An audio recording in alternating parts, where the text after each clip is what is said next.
Komisi Nasional Hak Asasi Manusia (Komnas HAM) menginisiasi dialog damai antara pemerintah dengan orang asli Papua, termasuk organisasi Papua Merdeka atau OPM. Ketua Komnas HAM Ahmad Taufan Damanik mengklaim Presiden Joko Widodo, Menko Polhukam Mahfud MD hingga TNI Polri telah setuju untuk melakukan dialog damai tersebut.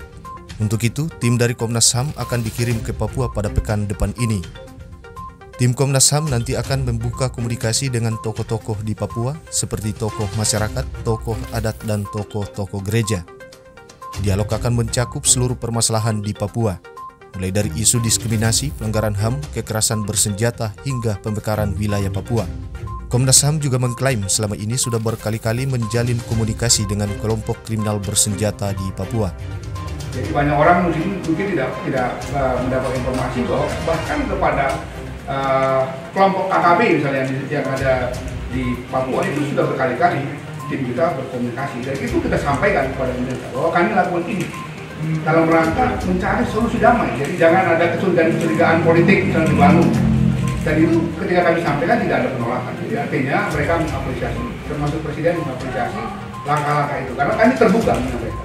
Menyusul agenda tersebut, juru bicara Tentara Pembebasan Nasional Papua Barat, Sebi Sambom, mengeluarkan tanggapan tertulis yang diterima redaksi seputar papua.com pada Senin 14 Maret 2022. Sayap militer organisasi pro kemerdekaan Papua ini dengan tegas menolak dialog damai dengan Jakarta. TPNPB justru meminta Presiden Joko Widodo bersama-sama duduk di meja perundingan dengan tim juru runding TPNPB OPM bersama semua utusan dari berbagai organisasi perjuangan mereka. Tidak hanya itu, TPNPB OPM meminta perundingan harus dimediasi oleh badan organisasi PBB yang biasa menjadi mediator dalam penyelesaian konflik bersenjata. Sebi menegaskan, pada prinsipnya TPNPB OPM akan setuju jika perundingan itu sesuai mekanisme PBB dan menolak dialog damai versi Jakarta.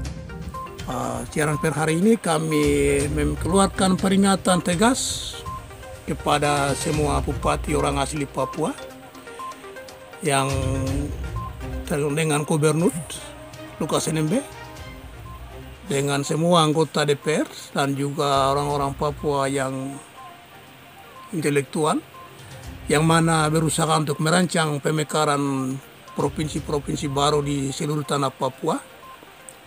Ini menjadi perhatian khusus oleh manajemen markas pusat Komnas TPNPB karena bangsa Papua tidak menghendaki atau tidak membutuhkan pemekaran provinsi ala Jakarta. Bangsa Papua butuh sekarang adalah kami duduk di meja perundingan dan bicara untuk membicarakan nasib bangsa Papua. Itu harus melalui forum terhormat, tidak bicara di jalan-jalan, tidak bicara di satu honai, tapi harus honai yang dimediasi oleh badan PBB.